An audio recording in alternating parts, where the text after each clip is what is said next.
रहा था आज की जो कहानी है, कई बार मौत की सच्चाई देर से आती है, कई बार आती ही नहीं।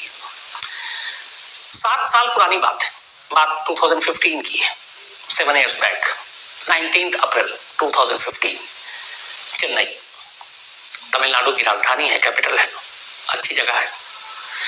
इस चेन्नई में एक जगह है जिसका नाम है 1000 लाइट्स रोड, 1000 बत्तियों वाली सड़क। गुलजार रहती है ये सड़क हमेशा, और अपने नाम के हिसाब से यहाँ चहल पहल।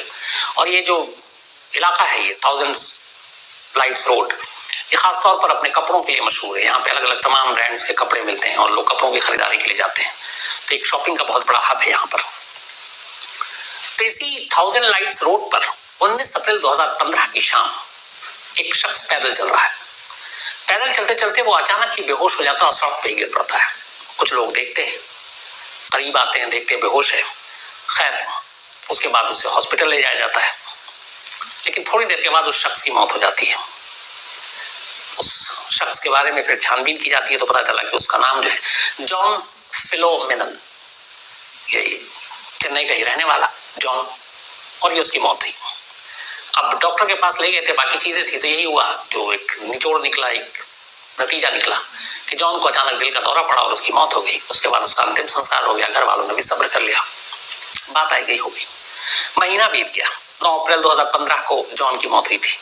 अब तारीख आ गई 17 मई 2015, 17 मई 2015, जॉन की मौत के 1 महीने बाद। जिस जगह जॉन मौत, दिल का दौरा इतनी आम बीमारी है कि कोई उंगली भी नहीं उठाता है। तो श्रीधर की मौत भी हार्ट अटैक से हो गई।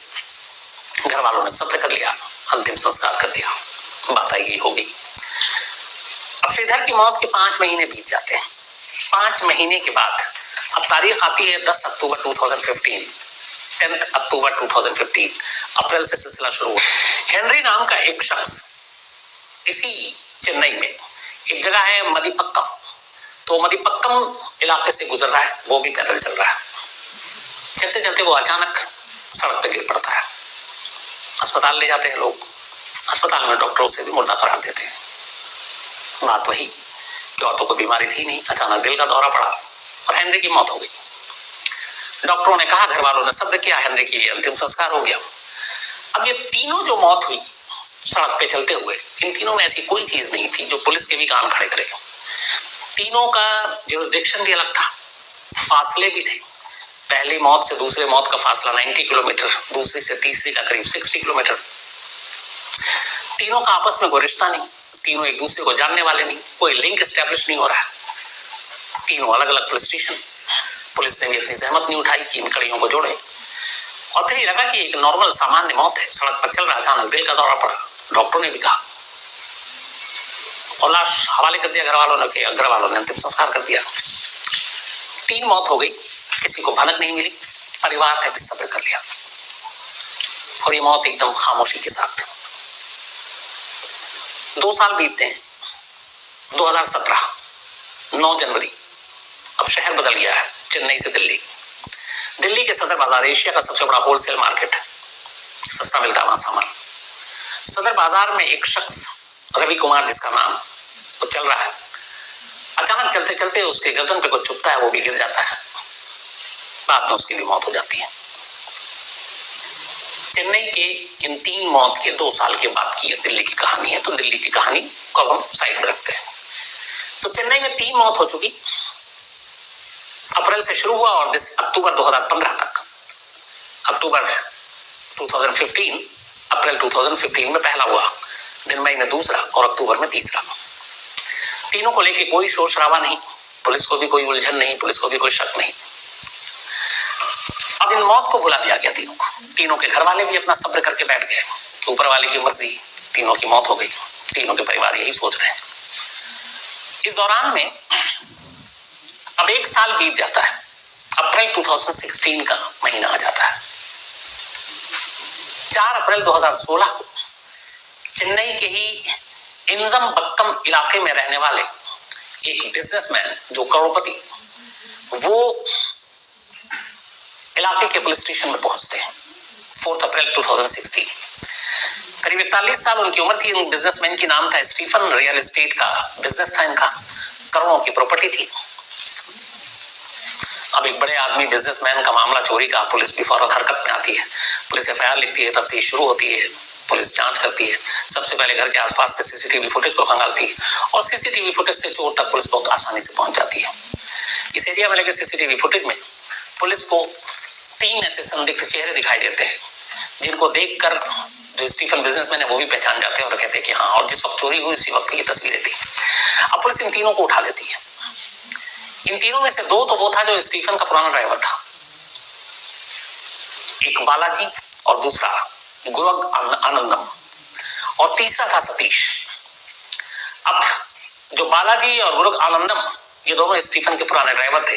जो सतीश था ये इंजीनियर था, लेकिन स्टीफन का जानकार था पुराना।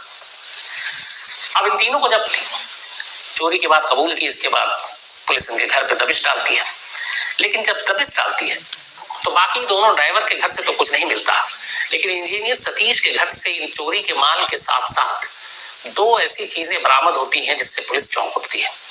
एक 9mm के 2 पिस्टल और दूसरा करीब 1 किलो पोटेशियम साइनाइड, एक जहर। अब 9mm का जो पिस्टल है वो हमारे यहाँ इलीगल है, आम आदमी कोई भी सिविलियन नहीं रख सकता। 9mm का पिस्टल से फोर्सेस इस्तेमाल करती है, खासतौर पर पुलिस। अब 9mm का पिस्टल रखना ही अपने आप में जुर्म है, और 2 9mm का पिस्टल सतीश अपने घर में क्यों रखा है और इतनी मात्रा में 1 किलो जहर उसने क्यों रखा है। अब पुलिस के कान खड़े हुए। पुलिस ने कहा कि सतीश का सिर्फ चोरी से कोई मामला नहीं है, बल्कि इसके पीछे कुछ और भी मामला है। पुलिस ने उससे पूछा, सतीश ने बोला कि नहीं, ये तो बस मैंने यूं ही रखा, पिस्टल मेरी सुरक्षा के लिए, जहर पहले का पड़ा हुआ था, कुछ ज्वेलरी को साफ करने के लिए, साफ सफाई में भी यूज होता है उसके लिए। उसने पुलिस के सामने मुंह नहीं खोली, लेकिन उस वक्त वहां की पुलिस को शक हुआ कि मामला कुछ और है, ये सिर्फ चोरी तक बात नहीं है। अब पुलिस ने गुपचुप तरीके से सतीश के बारे में तफ्तीश शुरू की, सतीश की पूरी कुंडली खंगाली। पता चला कि सतीश की एक बीवी है और 2 गर्लफ्रेंड। अब सतीश की जो बीवी थी उसका, सतीश का पूरा नाम था स्टीफन सतीश, उसका नाम था मैरी रोजलिन। पता चला कि मैरी में और सतीश में अक्सर अनबन रहती थी, झगड़ा होता था। बात इस कदर बिगड़ी झगड़े में कि 2015 में मैरी रोजलिन अपने भाई के साथ जाकर पुलिस स्टेशन में रिपोर्ट लिखा दी सतीश के खिलाफ, मारपीट का और सब कुछ। अब मैरी रोजलिन का भाई और सतीश के साले का नाम था जॉन फिलोमेनन, वही जॉन फिलोमेनन जिसकी अप्रैल में पहली लाश मिली थी 1000 लाइट्स रोड के पास। अचानक गिरकर उसकी मौत हो गई और फिर दिल का दौरा कहा गया और मर गया। अब जैसे ही पुलिस ये जांच कर रही है और इस तफ्तीश में फिलोमेनन का नाम आया तो पुलिस के कान खड़े हो गए। उन्होंने अब चेन्नई के सारे रिकॉर्ड्स निकालने शुरू किए। फिर मैरी रोजलिन से बातचीत की, सतीश की पत्नी से, तो उसने बताया हमारे भाई की मौत ऐसे से हो गई थी, लेकिन दिल का दौरा बताया था। तो पुलिस ने जब उसकी रिपोर्ट निकाली तो पढ़ करके हाँ ये तो दिल का दौरा है, पुलिस को कुछ डाउट हुआ। पुलिस ने कब्र खुदवाई और जॉन फिलोमेनन की लाश को दोबारा निकाला और इसका कहा कि आप दोबारा ऑटोप्सी करो और इसकी फॉरेंसिक जांच करो। जब उसकी ऑटोप्सी और फॉरेंसिक जांच आई, उसकी रिपोर्ट आई, पुलिस चौंक गई। अब पुलिस ने कहा कि चेन्नई में और ऐसी कौन कौन सी मौत हुई है जो चलते चलते लोग मर गए। 2 नाम और है। अब ये दोनों नाम जो थे, एक श्रीधर और एक स्टीफन। अब इन दोनों के जब नाम आए, जो आपको बताया कि एक उसके 1 महीने के बाद और दूसरा 5 महीने के बाद, नाम और दूसरे का नाम था हेनरी। तब श्रीधर और हेनरी के भी नाम आया कि इनकी भी सड़क पे चलते चलते मौत हो गई। अब ये हुआ कि जॉन फिलोमेनन का तो रिश्ता इसके साथ जुड़ गया, सतीश का साला है। ये दोनों कौन है? अब उन दोनों की कुंडली खंगाली गई कि श्रीधर कौन है और हेनरी कौन है। तो पता चला कि सतीश की बीवी के अलावा जो 2 गर्लफ्रेंड हैं, उन दोनों गर्लफ्रेंड के पति का नाम है श्रीधर और हेनरी। अब पहली बार रिश्ता उसमें कहा गया कि इसकी मौत हार्ट अटैक से नहीं बल्कि पॉइजन से हुई है, जहर से। लेकिन उस जहर की वजह से ये ऐसा हुआ लगा कि दिल का दौरा पड़ा है। अब पुलिस हैरान, इन 3 कत्ल में कहीं भी कत्ल की वजह क्लियर नहीं। उसकी पत्नी से जब झगड़ा हुआ और उसका साला और पत्नी पुलिस स्टेशन में गए तो उसने तय कर लिया था कि वो अपने साले फिलोमेनन को मार डालेगा, लेकिन कैसे मारे, इसके लिए उसने बड़ी रिसर्च की। उसने कहा कि चूंकि पुलिस में ऑलरेडी रिपोर्ट दर्ज हो चुकी है, अगर साले को कुछ होता है तो पहला शक वही उसी पे आएगा। तो ऐसे मारना चाहता था कि किसी भी कीमत पर उसकी तरफ शक ना हो, और दूसरा उसकी मौत कभी कत्ल लगे ही नहीं, मौत एक नेचुरल सामान्य मौत लगे। अब ऐसा कैसे हो सकता है? इसी के बाद उसने रिसर्च करना शुरू किया। रिसर्च करते करते इधर उधर आखिरकार उसे एक केस पे उसकी एक नजर पड़ी, और ये केस एक अम्ब्रेला मर्डर केस की कहानी थी, जो रियल स्टोरी थी, जो लंदन में हुई थी। और लंदन में जो कुछ हुआ है, ये इंटरनेट पे उसने सब कुछ खंगाला, देखा, इस पे फिल्म भी बनी थी, डॉक्यूमेंट्री भी बनी थी। तब उसकी नजर एक कहानी पर पड़ी, सतीश की, और एक सच्ची घटना पर एक डॉक्यूमेंट्री बनी थी, उसने उसको देखी। 1978 की ये कहानी थी। कहानी ये थी कि बुल्गारिया के एक राइटर, एक जर्नलिस्ट जॉर्जी मार्कोव, जो बीबीसी के लिए रिपोर्टिंग भी करते थे, जॉर्जी मार्कोव की मौत हुई थी, और वो मौत का तरीका बड़ा अजीब था। जॉर्जी मार्कोव बीबीसी में पत्रकार थे, और लंदन में उनका कत्ल हुआ था। एक दिन वो बस में जा रहे थे, बस में जब वो बैठे थे तो अचानक एक शख्स छाता लेकर बस में दाखिल होता है, और अचानक उसका बैलेंस बिगड़ जाता है, छाता उसकी जांघ पर आकर गिरता है। जांघ पे मार्कोव को कुछ चुभन सी महसूस होती है। वो शख्स उसे सॉरी बोलता है, मार्कोव भी उन्हें सॉरी बोलते हैं, कहते कोई बात नहीं, मामूली सी बात है, हादसा हो जाता है। उसके बाद वो अपने बस स्टॉप पर उतरते हैं, घर चले जाते हैं, कुछ नहीं होता है। कई घंटे बाद उन्हें अचानक बुखार सा महसूस होता है। 3 दिन में उनको बहुत तेजी से बुखार चढ़ता है, और तीसरे दिन मार्कोव की मौत हो जाती है। मौत के बाद जब पोस्टमार्टम होता है तो डॉक्टर कहते हैं कि मार्कोव की मौत दिल का दौरा या बुखार या बीमारी से नहीं हुई है, बल्कि रिसिक नाम के एक पॉइजन से हुई है, जो रूस की खुफिया एजेंसी केजीबी अपने दुश्मनों को मारने के लिए इस्तेमाल करती है, और केजीबी ने ही इसका इजाद किया था। तो उसने क्या करती थी, ऐसे कई केस हुए, ऐसे लोगों को मारा गया। छाती के जो अगला हिस्सा होता है नुकीला, उसमें ये इस जहर को लगा देते हैं, और जिसे मारना हो उसे बस हल्का सा चुभो देते हैं। अब छाता लेकर चलना बड़ा आसान, आपको किसी पे शक भी नहीं होगा, ना आप गोली मार रहे हैं ना चाकू मार रहे हैं। अब चलते चलते आप किसी से टकरा गए, हल्की सी उसको चुभन दे दी आपने, वो जहर उसकी बॉडी में, और वो उसी वक्त नहीं मरेगा, थोड़ा टाइम लेगा। जब तक उसकी मौत होगी तब तक आप उससे बहुत दूर जा चुके होंगे। ये कहानी पढ़ी सतीश ने, उसे लगा कि ये बेस्ट आइडिया है। इसके बाद फिर उसने छाता खरीदा। छाते के अब उसने इस कहानी से अलग इसमें एक नया ट्विस्ट दिया। उसने उस छाते को आगे का जो नुकीला हिस्सा है उसको इस तरीके से अपने हिसाब से बनाया कि वो सिरिंज के जैसा बन गया, जो इंजेक्शन देते हैं। उसके बाद उसने जहर खरीदा। अब उस सिरिंज को उसने छाते के अगले हिस्से में फिट कर दिया, और जिसको भी चुभाना होता बस वो उसको हल्का सा टच करता, वो जो सुई जैसी चीज थी उसके बॉडी में किसी भी जगह पे जरा सी चुभती, वो जहर उसके शरीर में ट्रांसफर हो जाता। इसी के बाद इस छाता को बनाने के बाद उसने पहला कत्ल अपने साले का किया। इसके बाद 2 कत्ल अपनी 2 गर्लफ्रेंड के पतियों का किया। हर कत्ल में उसने फासला रखा। 3 मौत हुई। चेन्नई पुलिस कुछ नहीं पता कर पाई, लेकिन एक चोरी के केस ने इन 3 मौत का राज फाश कर दिया। अगर ये चोरी ना हुई होती और उस चोरी के जरिए पुलिस उसके घर तक ना पहुंचती और घर पे उसे वो जहर ना मिलता, 9mm की पिस्टल ना मिलती, तो शायद सतीश का ये सच कभी सामने नहीं आता। और मौत देने का ऐसा तरीका इंडिया में, जो कि केजीबी और जैसे जासूस और ये लोग करते थे, ये हिंदुस्तान में अपनी तरह का पहला ऐसा इंसिडेंट था जिसमें इस तरीके से अम्ब्रेला के जरिए, छाते के जरिए 3 इंसानों को मौत के घाट उतारा गया। सतीश को पकड़ लिया गया, उन दोनों चोरों को भी पकड़ा गया। उन्हें तो चोरी की सजा मिली, सतीश के ऊपर 3 मर्डर का, और वो फिलहाल जेल में। 15 से 16 में केस खुला। एक बिजनेसमैन रवि कुमार दिल्ली के सदर बाजार में काम के सिलसिले में जा रहा है। चलते चलते अचानक उसे लगता है कि उसके गर्दन में कुछ चुभा है। वो गर्दन की तरफ हाथ मारता है, बस नसीब उसका अच्छा था। जब वो हाथ मारता है तो देखता है कि एक हाथ उसके गर्दन के पास से हटने वाला है। फौरन वो उस हाथ को पकड़ लेता है, दबोचता है तो देखता है पीछे एक शख्स है। इसके बाद वो शोर मचाता है, पब्लिक आ जाती है, भीड़ भाड़ बाजार है वहां पे सदर बाजार में। पब्लिक उसे उस शख्स को पकड़ लेती है। इतनी देर में रवि गिर जाता है। अब लोग घबरा जाते हैं कि इसने कुछ किया, उन्हें कुछ पता नहीं, लेकिन लोग पकड़ लेते हैं, पुलिस आ जाती है और जिसको उसने पकड़ा उस शख्स को वो पुलिस के हवाले कर देते हैं। हवाले करने के बाद इस रवि को हॉस्पिटल ले जाया जाता है। थोड़ी देर के बाद हॉस्पिटल में रवि की मौत हो जाती है। अब जब मौत होती है तो जो शख्स पकड़ा गया अब वो ज्यादा बड़ा एक तरह से मुजरिम हो गया, क्योंकि उसी को पकड़ा था रवि ने। लोगों को कहानी अभी तक पता नहीं, लेकिन पुलिस के पास वो बंदा है। अब पुलिस ने उससे कहा, इधर पोस्टमार्टम रिपोर्ट आई, पोस्टमार्टम रिपोर्ट में आया कि उसकी मौत पॉइजन से हुई है दिल्ली में।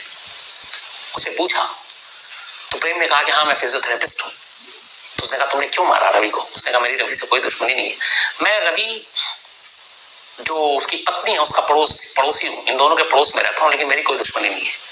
तो फिर क्यों मारा? तब उसने बताया डॉक्टर रवि ने कि असल में मैंने ये नहीं मारा, एक और शख्स है जो जिम ट्रेनर है जिसका नाम है अनीश यादव, मुझे उसने ये काम दिया था और मैंने उसके कहने पर मारा।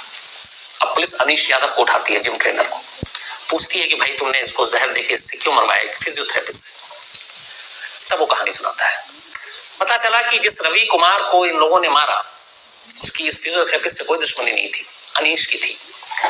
रवि कुमार की जिस लड़की से शादी हुई उस लड़की से अनीश कुमार जिम ट्रेनर प्यार करता था। शादी से पहले ही उसने कई बार प्रपोज किया, लड़की ने मना कर दिया। फिर लड़की के अरेंज शादी हो जाती है रवि से। इधर अनीश की भी शादी हो जाती है, लेकिन शादी के बाद थोड़े दिनों बाद वो अपनी बीवी को छोड़ देता, तलाक दे देता है और वो अपने पहले प्यार के ही पीछे पागल रहता है। लेकिन अब उसे पता है कि उसकी शादी हो गई रवि से। अब उसके दिमाग में ख्याल आता है कि अगर रवि को रास्ते से हटा दे तो शायद उसे उसका पुराना प्यार वापस मिल सकता है, वो फिर से शादी कर सकता है। और बस इसी सोच के साथ अब वो सोचने लगा कि कैसे कत्ल करूं। ठीक चेन्नई की तरह उसने बहुत रिसर्च किया। रिसर्च करने के बाद इत्तेफाक से या बदकिस्मती से अनीश को भी वही डॉक्यूमेंट्री दिखाई दी, वही 78 के बीबीसी के जर्नलिस्ट की मौत की कहानी पढ़ी और लगा कि इससे बेस्ट कुछ नहीं है। और फिर उसने जहर खरीदा, उसे ये काम बेहतर तरीके से कर सकता है। फिजियोथेरेपिस्ट को भरोसे में लिया और उसे एक हल्की सी वो सिरिंज दी और बोला बस वो सड़क पे जब चल रहा हो तो चुभा के निकल जाना।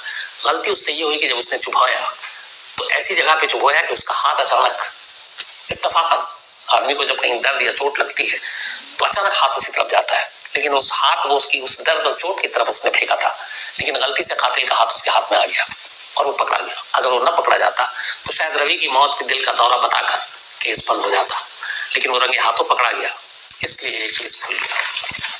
तो ये 4 इंसिडेंट हैं इस देश में जो अम्ब्रेला किलिंग या फिर इस तरीके की किलिंग जो पहले के जमाने में जासूस इस्तेमाल किया करते थे। इसकी वजह थी कि ऐसी जगहों पे जिन लोगों को मारना जहां खतरा है, जहां आप चाकू नहीं ले आ सकते, जहां आप बॉम्ब नहीं ले आ सकते, जहां आप रिवॉल्वर नहीं ले आ सकते, और दूसरा की शक ना हो, क्योंकि कई बार दो देशों के बीच के संबंध बीच में आ जाते हैं, आप शक के घेरे में आ जाते हैं। तो भीड़ भाड़ वाली जगहों पे, सड़कों पे कोई चल रहा है और अचानक गिर जाए तो किसी को शक नहीं होता, जब तक उसकी मौत हो तब तक तो आप बहुत दूर निकल जाते हैं। तो ये वो लोग इस्तेमाल किया करते थे और ये केजीबी की देन थी इस तरीके से मौत देने की। लेकिन दूसरे लोग भी इसे कॉपी करके और इस तरीके से कत्ल करने की सोच ही अपने आप में हैरान करने वाली बात थी। देश में ये जो 4 है, चेन्नई के 3 और दिल्ली के 1, ये 4 ही मिसाल है इस तरीके से जो अलग तरीके से मौत दी गई और कत्ल किया गया। तो उम्मीद है आपको ये कहानी और इसकी जानकारी ठीक ठाक लगी होगी। अगर इस बारे में कोई और जानकारी हो तो आप जरूर मुझसे शेयर कीजिएगा। लेकिन आज कहानी में इतना ही। अपना ख्याल रखिएगा, अपनों का ख्याल रखिएगा।